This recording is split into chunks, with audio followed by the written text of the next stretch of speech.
জি বলেন। ম্যাম আমি হচ্ছে এই প্রেজেন্টেশন দিতে পারি নাই। অ্যাসাইনমেন্ট মানে জমা আমি দিছেন? জব করি। হ্যাঁ? Assignment?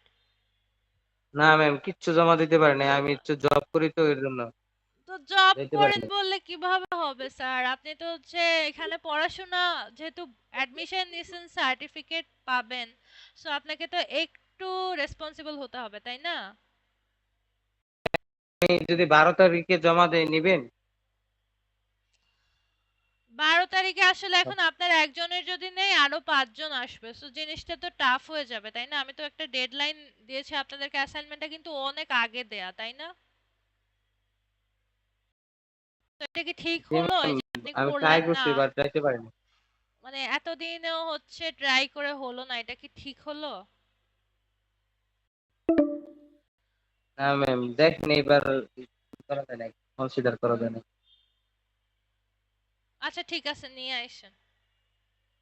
Okay ma'am, thank you. আচ্ছা ঠিক আছে, ওয়েলকাম। আসসালামু আলাইকুম। আচ্ছা আমি ক্লাসটা শেষ করছি। ঠিক আছে, আল্লাহ হাফেজ। ওকে। ওয়ালাইকুম আসসালাম।